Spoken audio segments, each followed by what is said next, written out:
Hi there, welcome to Hey Sound Guy, the podcast where I'll be peeking behind the curtains of the wonderful world of music. Each week I'll be speaking to sound engineers, music industry professionals and musicians who will share some fun stories from the road. For my next episode, I went to a place called Playdeep Studios in King's Cross, where they also have the Playdeep School for engineers and producers.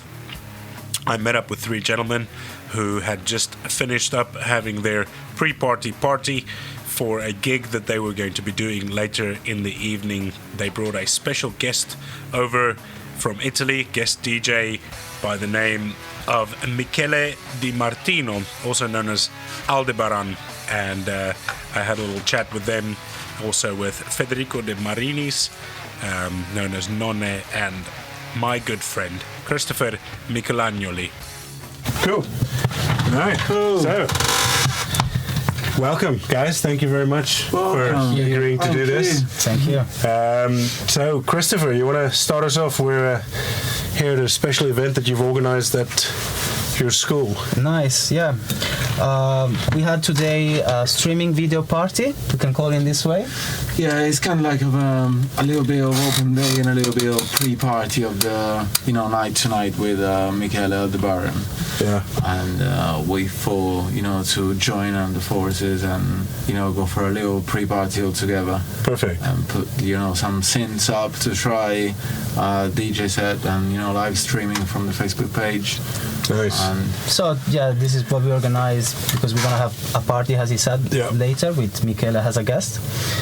And it was quite cool because the idea was actually to call many people interested into music with no specific genre, which I found nowadays is a bit of problem. Everyone is focused just on one genre of music, and they want to spread the voice of music in everything, in any way is possible. Music is music. Music is music. That was the concept of this day, today. I think the best thing I heard, because I'm quite guilty of that myself, where I grew up as a rock and roller, and heavy metal. Me too. And that was the only thing that I was focused on, and everything else could just fuck off, right? But somebody said to me the other day, he got asked, "What kind of music do you like?" He's like, "I like what I like." Yeah. And that to me, it made the most sense. It made the most sense. You don't put yourself in any kind of category. You're like, I like music. If it moves me, I'm there. So yeah, you come over today, Michele? When did you come over? I came yesterday. Okay. Yeah, so I went to a rock concert yesterday at Brixton. Fantastic. Who did you see? DMA is an Australian band. In Brixton? DMA. Yeah. Nice one. Yeah, my girlfriend is into it. It's her favorite band. So I said, okay, I will be in London in March so we can buy the ticket and see that band because Fantastic. I like a lot rock music. I came from rock music. Yeah, great. So we went in this big, beautiful place that is Brixton Academy yesterday. Yeah, it's great. Brixton Academy is lovely, man. The audio is, Yeah, it can be hit and miss sometimes, unfortunately. The mood, the vibe. Yeah, I mean, because I saw System of a Down there. I've seen the Prodigy there. Oh, nice. Great. Must have been pumping. Is there somebody coming in? Right. Okay. Well. Yeah. Anyway, and the System of a Down, the sound was fantastic. And then I saw Skunk and Nancy there Really? a couple of years ago, and the sound again was really good. But I saw a band there in between the two, and it was just like, what? It probably depends on the service or the rig they get. It does, yeah, because it's a dry hire venue. Yeah. So they bring in the sound system every time. Yeah. It's kind of like, they don't have a set thing and they don't, a set system that's in there. So it's very dependent on that. It's a nice place, very nice place. Yeah, it's a nice place, like man. a theater. Yeah, exactly. But It's the got thing that is mood. that it doesn't sound like a theater because the high frequencies were too loud. So, Oh, but the concert was great because for me it was the first time to be in a concert in UK with the real crowd, a few. Yeah, nice. Right. And I see with my eyes what happened, during the concerts. Yeah. Was there a mosh pit? It was like, I don't know what's the Pogo? word. Pogo, yeah. Yeah, mosh was pit. it. Yeah, man. It's a lot of fun. I tell you what, I've walked away from a few mosh pits bleeding, but at least it's good. When you fall, what you people wanna help do. you up, That's what and we then they did. punch you again. Right. So, Chris, you wanted to introduce Michele to us. Michele, tell us your story. Okay. How did you get into? Because what this is primarily is a podcast for engineers and people of the music industry, right? But it's not a technical thing. Yeah. It's so that we can get to know you. Okay. And that's all it is. It's just you introduce yourself and you tell us what it is that you do and how you got to become what you are, Okay. basically. So what's my background? I come from a family full of musicians. So I was inspired when I was a kid by my uncle, who is a guitarist. So I bought my first guitar when I was 10 years old. Nice. Yeah, it was a Stratocaster, not Fender. Hey, you got to start somewhere, man. Yeah. Right. It was a cheap Stratocaster, yeah. And me, my brother, and my cousin, we started a little band, but we were 3 guitarists. So Perfect. I was the worst one. So my cousin said, "You will be the singer because we cannot have 3 guitarists." So I started singing in that band. Well, you don't know. Iron Maiden's got 3 guitarists and they do quite well. Yes, sometimes 3 guitars could be great, but they say no. We have to be 2 guitars, 1 bass, 1 drum, and 1 singer. The standard boy band. So I started singing for this band, and we started, learning music together, making covers, having little gigs, concerts. So we started when we were 12 Nice. till 16. Fantastic. So that's why I learned music, and I moved from rock and metal stuff to electronic. I was listening to. I remember the first records that I listened was OK Computer from Kraftwerk. No, from Radiohead. It was OK Computer from Radiohead. And when I listened to the synthesizer sound of this kind of ambient stuff, I started to say maybe I can move on on that way. I left the band, and I started to listen to more electronic stuff, and I started to producing my own music with a cheap program. It's called FL Studio, Fruity Loop. Pretty famous. 10 years ago was super cheap, and I started to making my first beats. And when I was 16, 17, I was into club music. I started to listen to club music because when I was to high school, my friends started to share house music, techno music, electronic, and I was into this kind of stuff. I listened. The music or the sharing? I was into the sharing and also the music. I started to listen in this house music, and I was so focused on that kind of bass line, that house music from 80s, 90s was full of that Moog bass line sounds. And I remember there were this super famous trio in Italy called Pasta Boys. And I was listening to their track, and I was so fascinated from that kind of music, So that's how I started. I came from a different background, from rock, from metal. I remember we were playing Paranoid from Black Sabbath, and after a couple of years, I started to digging all around new stuff, electronic stuff. Nice, man. So after Fruity Loops, where did you go? I moved to a Cubase 5, I remember, and after I started with Ableton. Okay. It's my perfect tool. Ableton is really good. Yeah, it's good. Especially, I think, for producers. Composition is great. It's like very intuitive. It's not that the fact is, is easy to use, because it's not really easy to use as every other software, but it's very intuitive. You got all you need there. Exactly. Yeah, it's quite intuitive. And actually, nowadays Beatwig is coming quite a little bit. I don't know if you know it. It's like some guys from Ableton. Right. They basically run another company by themselves. It's called Beatwig Studio. Beatwig Studios, yeah, right. And it's basically an upgraded Ableton on steroids, kind of. Right. Okay. It's kind of, yeah. I'll have to check it's a that little out. bit more. Yeah, you need to check it out, man. It's crazy. It's basically Ableton. Should I go to the like gym before I try it out, just so I can match the power? I don't know, but it's like if you used to do Ableton Live, right. you know already some stuff of that software, right. but you can do more in a way. I must be honest, I don't know Ableton very well. I started learning it a little bit recently, just before we did our podcast. I remember, yeah.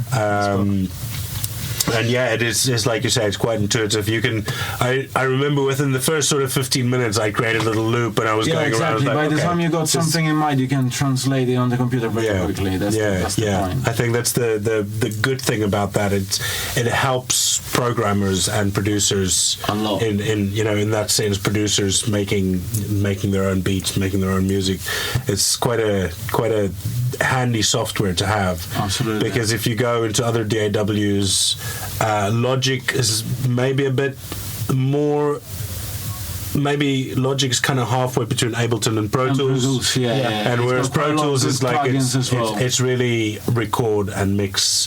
That's the purpose of the software. It depends on the purpose. I'm pretty sure Ableton Live has been built with composition in mind, rather than tracking in mind as Pro Tools. Because I'm coming from a Pro Tools background as well, so I've been using Pro Tools quite a lot, and sometimes also for producing, which is a nightmare in my opinion. It's a bit of a hard one. It depends how you how you do with stuff. Exactly. That's people just using how the MPCs and things. Yeah. If you've got an interface that you're gonna input, it's a different story. But for just creating out of the box, if you will, right? You can just take your MacBook or your PC, laptop, whatever, and you can create something right then and there. Absolutely. Much easier in Ableton, I think, and also Logic. Whereas Pro Tools, like we said, is a bit harder to navigate. Something with another purpose in mind. Well, that's man. And then you did a bit of an event. Tell us about your event today. Yeah, the event. It's a pre-party. It's a pre-party. Yeah. I have my own brand, which is called Load, and we have this party in Dalston 512. And basically, it's quite nice, the concept behind the event, because we invited Aldebaran, so Michele, for a reason. And the reason was the way he walked in this studio, Yeah. So after we had a little chat, I just said to him, bro, but would you like to come in London to play together? Because we had very nice connection about talking, And so in the event he's gonna be the headliner, and I hope it's gonna be great. Yeah, let's hope so, right? You brought him all the way over here. No pressure, bro. I hope it's great. Tell us a bit about the meeting, because Chris said there was quite a serendipitous moment where you met a hero and yeah, it was because I've been there. It was January. I've been in the studio. A friend of mine brought me in the studio and said, I want that you will meet those guys, Federico and Cristopher. They are cool. They work in that studio. And when I came here, I saw all this stuff, all this amazing stuff. I was fascinated. I said, wow, amazing. And the funny thing is that they are both from Italy, so we started speaking Italian. I didn't know that they were from Italy since the moment that I saw them. And you guys have been here too long, obviously. Lost your accent. Me and Michele, we didn't know each other previously. Before that, that meeting, but we know because we come from the same city, Rome. And we, have friends in common from a long time. So it was even, crazy, we already knew each other in a way, kinds of friends. So It's great when that happens. You meet somebody on the other side of the world. You're like, yeah, that's right. crazy. Word is mom.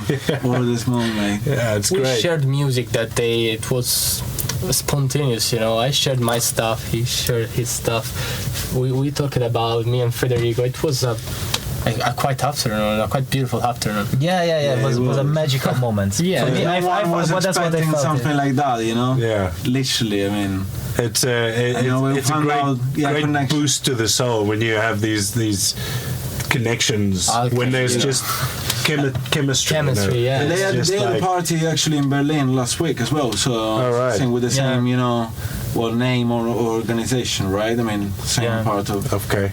Fantastic. We had this party together. It was cool because Berlin is the capital of electronic music, and when you play in Berlin, it's different. Every time it's amazing because there is this. Well, gigging in Europe in general is different than it is in the UK.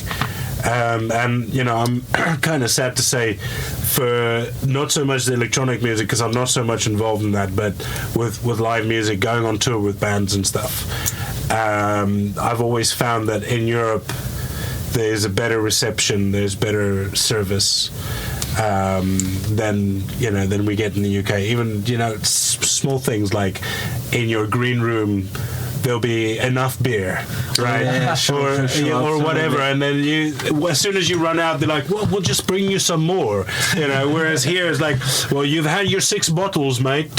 Sorry, you're gonna have to buy the rest." It's you treated like, I mean, royalty you're supposed almost. to buy, well treated. Yeah. In Europe, Yeah. absolutely. That's something. Even in Eastern Europe as well. I mean.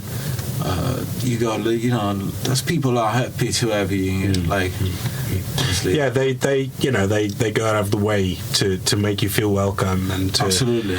And we get that. Like today, I had a band, the Trinity College big band, Trinity Lay Band, big band, and afterwards the guy's like, "Thank you so much for making us feel so welcome," because normally we don't get that in the venues that we go to. I was like, "Well, I didn't really do anything. I just kind of did my job," and it's a strange. I mean, I don't understand. It's a strange concept why somebody would do something. I mean, we all have to earn money, right? That's one thing. But if you're going to do something and you really don't like it, just change, man. Do something else. Yeah, like I said to Christopher before, right? Because Chris and I, we know each other from Ronnie Scott's. Long time, I would say. Yeah, it's a long time now. 4 years, I think? 4 or 5 years, yeah. Anyway, and he's always been doing the DJ stuff and doing the bar work, and and now he's jumped into the music with both feet. Yeah. And I just I said to him, if you're gonna live one foot here, one foot there, you're never really gonna go in any kind of direction unless you take the leap. Sure. And that can be very difficult. Especially in a place like London where rent is expensive, food's expensive, travel's expensive. You walk out the front door, it costs you £10. Yeah. Right? It's just like, there you go, fuck it, I'm out. So congratulations on that again, for taking the leap. And sometimes it's hard and it's going to take a little while to build yourself up. But yeah, you got to just jump in there. But if you're doing something that you're going to have to do for 40 plus hours a week, find some enjoyment, and if you don't like it, go do something else. Go fucking do something else, man. Even if you earn less money, because job satisfaction is the number one factor. Unless it's your life at the end of the day. I mean, that's what you're gonna do, like for the for the majority of your waking hours. Yes. Yeah, definitely. It definitely should be something that you like, that you love. Yeah. That's what I think. Well, if you can't love it, at least like it. At least. Not dislike it. Oh yeah, exactly. Because then you're just going to end up being miserable and making everybody else miserable around you. So yeah. Do you do music full time? I do music full time. Yeah. I'm starting to having my first gigs. So I've been in Berlin last week. Today I will play in London. I will release my album in May, so I will have some gigs. Nice. Yeah. You're doing an album? Yeah, I'm doing a 12 tracks album. That's fantastic. My first electronic album. I'm super happy about it because I will have also the chance to have some gigs with the album, so spreading my music all around the Europe at the moment. That's great. Could be super. And I'm into music 24 hours a day for 7 to 7 because well, if it's in your head, it's in your head, right? when I don't make music, I listen music. So every time I listen to UK radios. One of my favorites is called NTS Radio from London. Is it electronic music? Yeah, but it's not only electronic. They share electronic, also punk stuff, also lo-fi rock stuff. It's kind of the new Rains FM. Yeah, it's kind of Rains FM. Wish. Okay, so I didn't know that one either. All right, Rains FM used to be like a pirate radio. Right. But now it's turned into like a kind of mainstream radio in a way. And NTS is what it was when it Rains FM back in the day, so pushing loads of stuff, electronic, punk, as you said. It's very nice. They hosted the Aphex Twin live show from the Fields. Well, it was called the festival, Fields Day. Maybe it was Fields Day. Fields Day, last year. Okay. So they into great. They're stuff, bringing the music out there. Yeah. That's great. I think it's interesting that you've gone for an album instead of just releasing singles. Yeah. And the reason I think that is I've been kind of sort of hammering on this point where I don't quite understand how or why people insist on doing single instead of like doing an album. But then the other day I must have fallen on my head or something because I had this sort of like aha moment where I realized that maybe this is a way of perpetually bringing out new music and being able to continually play live, and like I've got a back catalogue of my music and here's the new one, and then 2 months later there's another one, but I think it's a good thing that you've gone, you know what, I'm going to bring out an album, then I've got some stuff to do, and then I don't know, maybe you'll probably release singles from that, or are you going to... I will release only one single 1 month before the album. Yeah, a little taster. Yeah, it's like a taster, and it's, I worked with a singer, so this is the more poppy track of the album. Okay. And it will be the single of the album. It will be maybe released. It will be out in May. Cool. And I will release the whole pack a month later in June. Cool, man. That's great. I'll do my best, Hey, man, I'm looking forward to hearing it. He's doing great. Yeah, well, Chris has been saying really good things. We heard something, isn't it? Yeah. Like a little. You heard something when I was in the studio in January with you. We listened to something together. I love all kind of music. It's sometimes for express what I feel inside. I just started to make this album with my concept. This album came from my background of music, of what I love, what I listen. So three guitars, right? I listen to music and I made my own stuff. Yeah, that's great, man. That's fantastic. Have you got any new stuff coming out? Yeah, actually, yeah. It was a very productive period, I would say. Are you guys working together on this?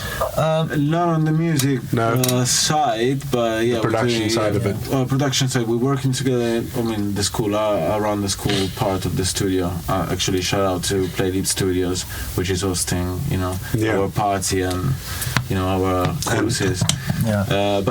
We both do music, but not together in the way, because he does a genre, I'll do another genre. He basically is my boss and my teacher as well. Fantastic. And a mate as well. And actually, I'm the only guy that doesn't receive any feedback from him. No, I'm kidding. No, because we're quite busy. Luckily, we're busy. It was a productive day period. And today we had on the streaming party, I did like a small hybrid live with Brenda, the harpist. And the last 3 songs are all my unreleased stuff that hopefully they will come out soon. Nice. So it's possible to have a listening there now. So you say you guys do different genres of music? Yeah, because this kind of dance, electronic music has got 475 million exactly of subgenres. So if you follow, it's kind of like the church, right? It's kind of at the end of the day, there's the same thing, But you can have like more melodic elements or raw elements in a track. So it's even like guys that do tech house, probably they don't follow techno. Or if you do deep house, you probably don't follow house music, classical music. Right.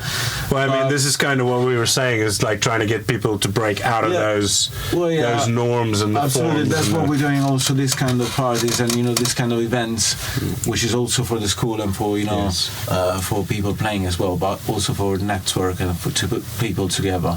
As probably you do with your channel, isn't it? Same reason. Yeah. So, but for me, what this is kind of about is more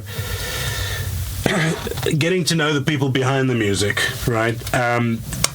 It's primarily sound engineers, but also musicians and industry professionals. I've got one coming up with a fellow who's an assistant director for a film studio in Cape Town. So that's kind of breaking away from the norm a little bit for me as well. But it's getting to know, because you go to gigs. No, because we know how it works. But normal people on the street, they go to gigs and then they don't understand exactly all the work that goes in to producing that show. Yeah. Right? For them, it's 90 minutes. And they so very many elements are involved into making that 90 minutes great. And sometimes an engineer has a shit day and he doesn't do his absolute best work, and these things happen. We're people, right? You play a show. Sometimes you had a fight with somebody that just before you went on, and you're not performing your best. You're performing okay, and people wouldn't necessarily know. You'll know, and you'll be like, oh, that was a really shit show or whatever. So it's really just to get to know the people behind the music, just to make it, to bring it on a personal level, to show that we're people too. That's great. Somebody got a tissue. Very nice. Yeah. So tell us a little bit about the school as well, the Play Deep Studios. Well, this is a concept that born from Play Deep, Play Records actually, which is a very known label they were around from '94, and the first 3 albums of Deadmau5 have been released with this label here. And they have studios in Toronto and here, in King's Cross. Toronto's a mad city, man. Toronto, never been there, unfortunately, but definitely gonna go soon to meet the other part of the family there. But they have this building in King's Cross, huge building in King's Cross, where they've past many artists like Migos, Young Thug, Spice Girls, is a who's a who basically but usually the studio gets booking from big record labels, so everyone not everyone can afford to come and have a session here, or good for the equipment, or having a real session in a working place. So we came up with this school thing, which is actually a series of courses, 1-to-1 at the moment. We will run classes as well, but it's more rather than go to a school like wherever you have your little laptop and controllers and follow the class what it's doing. We're doing like a course based on you.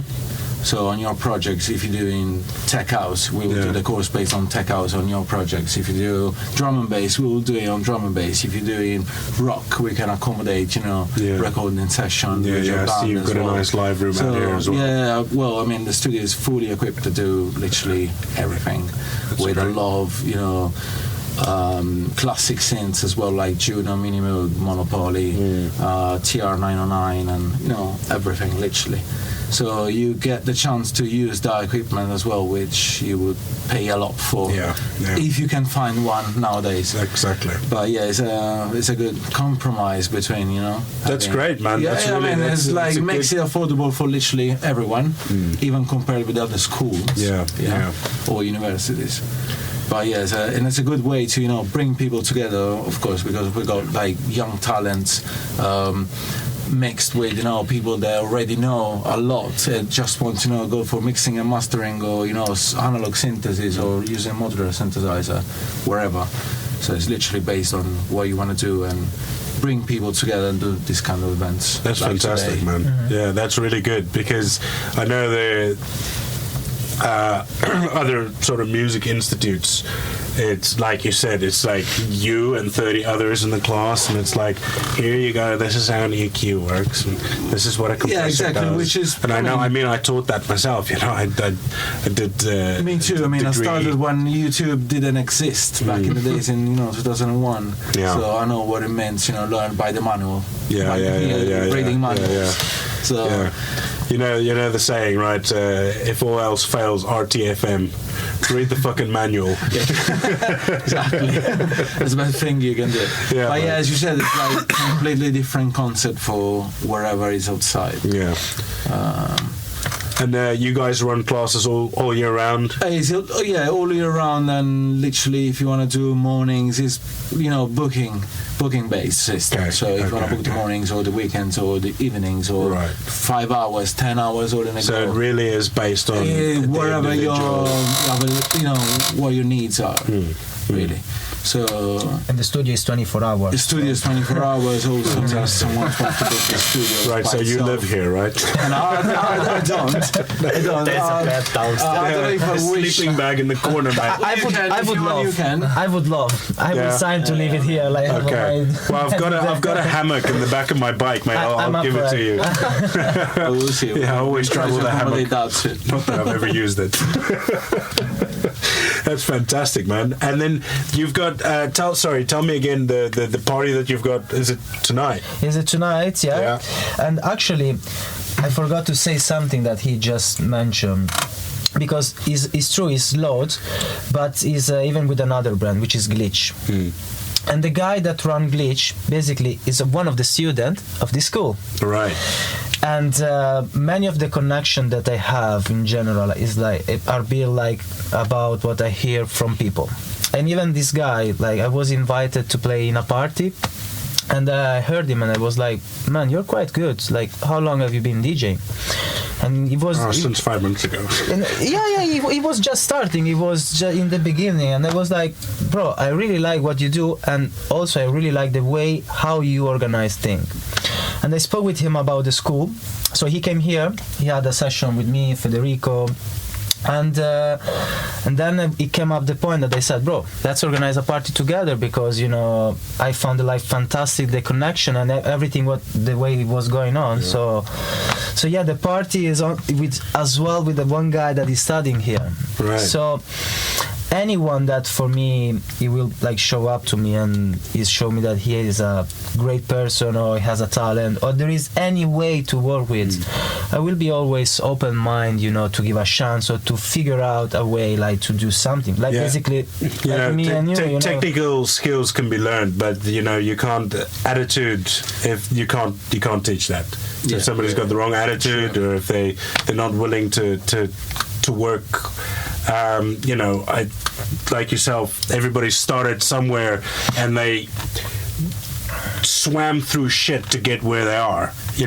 And that's a common thread that I found. When I speak to my sound engineer buddies, when I speak to musicians, everybody's had a story of. I had to work to get there. I don't think I've ever heard of anybody.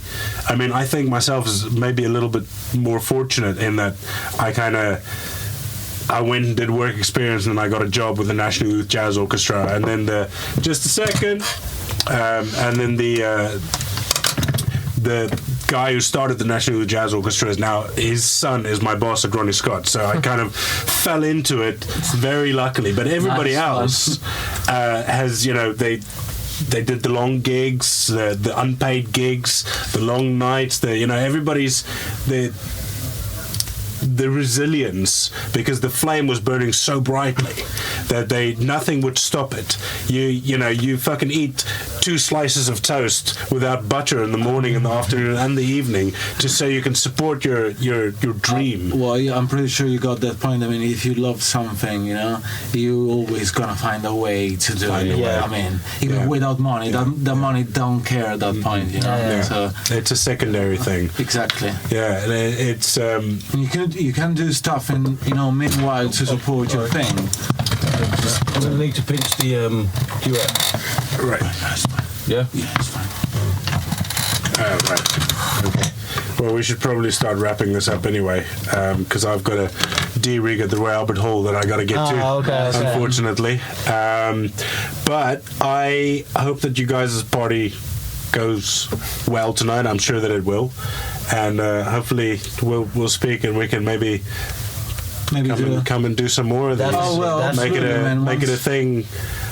You know, maybe once a month or something. We'll arrange something. That would be great. Definitely Up and keep in coming touch. students or somebody, whoever comes to do a party, and all these things. Sure. Absolutely. Even with Michele, I really hope that it's gonna be Come back again. Come back again. Yeah. And have another. Michele is already a part of the family, I would say. Like, we had already a great time together, so he's always welcome here.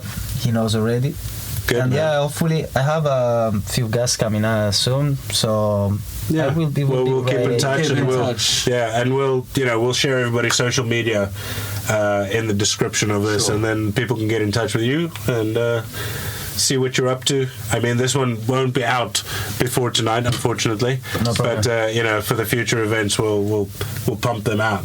So, Absolutely. thank you so much. Thanks very much. Thank you. Thanks a lot, mate. Thank you so much. Cheers, Yes, cheers, man. thank you. Lovely. Can I ask you a Please, question? yes. Suggest me one song. Suggest one song. Yeah, wherever you want. And my mind's blank. Was that the idea? When I will return Like, wait, I'm going to find this guy. when I will return at home, which song will I listen on Spotify? Listen to anything by Clutch. You know Anything by Clutch? Clutch? No. Man, you're gonna love them. Okay. Absolutely. Thank They're you a so much. southern rock and roll blues band. Really good. Very, you so very much. nice. Yeah. Check them out. Right. I love it. Thank you, guys. Thank you so Thank much. you, Dians. Thank you. Cheers. Right, well, there we have it. I hope you enjoyed that as much as I have. I will be sharing everybody's individual contact information and social media accounts, as well as my own. I have a Patreon page, so if you like what you see and you want to support the cause, go to patreon.com/HeySoundGuy and you can help me out there. As always, like, share, subscribe, get the word out there. Keep it sound.